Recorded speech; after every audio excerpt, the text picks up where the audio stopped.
mahasiswa Universitas Islam Negeri Sultan Saifuddin Jambi, Fakultas Tarbiyah dan Keguruan, jurusan Pendidikan Agama Islam. Baik, di video kali ini saya akan sedikit menjelaskan tentang apa itu hukum syara.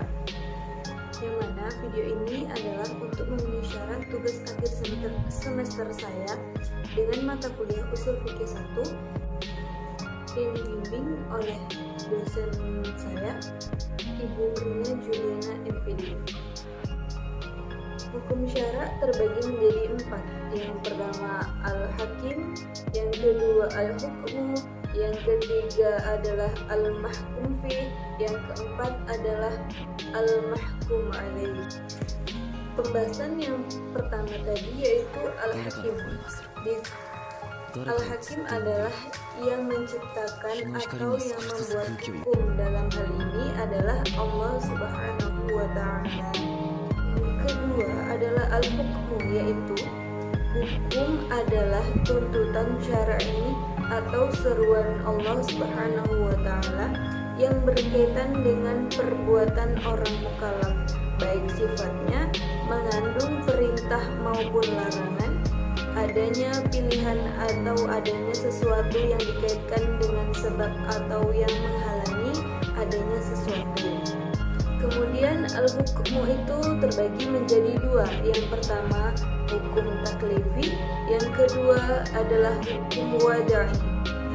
Hukum taklifi adalah hukum yang mengandung tuntutan dan anjuran untuk mengerjakan atau meninggalkan suatu perbuatan dengan status hukum tertentu, yaitu ada 5. Yang pertama wajib seperti sholat 5 waktu. Mengenai hal-hal yang diwajibkan terdapat pada Al-Quran surah Al-Hajj ayat 77 yang berbunyi Bismillahirrahmanirrahim, Ya ayyuhallazina amanu rka'u wasjudu wa'budu rabbakum waf'alul khaira la'allakum tuflihun, yang artinya, hai orang-orang yang beriman, rukuklah kamu, sujudlah kamu, sembahlah Tuhanmu, dan perbuatlah kebajikan supaya kamu mendapat kemenangan. Kemudian yang kedua ada sunnah, seperti hal-hal yang berkaitan dengan ibadah sunnah. Kemudian ada haram, sesuatu yang jelas-jelas itu dilarang. Mengenai hal-hal yang diharamkan terdapat dalam sebuah hadis, Nabi Muhammad juga menyebutkan tentang haramnya meminum khamar, yaitu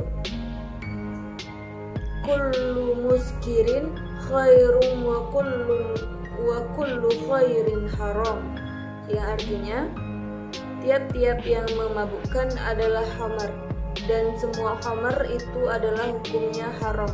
Hadis riwayat Muslim. Kemudian makruh, sesuatu yang ditinggalkan kita mendapatkan pahala dan jika dikerjakan tidak berdosa.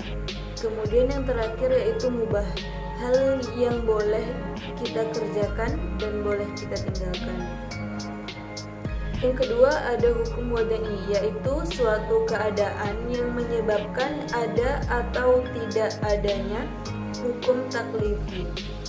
Di sini ada hukum sebab, yaitu sebab, misalnya sebab masuknya waktu sholat yang menyebabkan wajib kita melakukan sholat. Yang kedua adalah syarat yang menyebabkan seseorang itu wajib mengerjakan sholat ketika syaratnya terpenuhi. Yang ketiga adalah mani atau menghalang, misalnya perempuan yang haid itu tidak boleh mengerjakan sholat. Yang keempat ada azimah, yaitu hukum secara umum seperti kewajiban sholat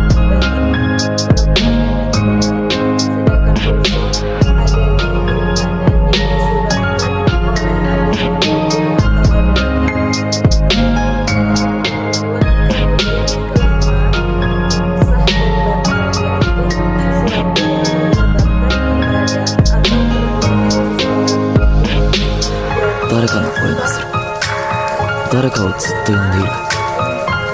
日の光が少しずつ空気を Dalam hukum syara ada mahkum fih, yaitu perbuatan orang mukallaf yang berkaitan dengan hukum syara menurut Abdul Akrim Zaidan.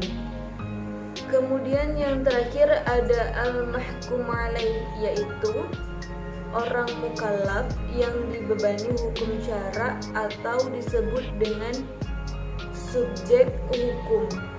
Baiklah, mungkin hanya itu yang bisa saya sampaikan. Kurang dan lebihnya saya mohon maaf. Saya akhiri. Wassalamualaikum warahmatullahi wabarakatuh.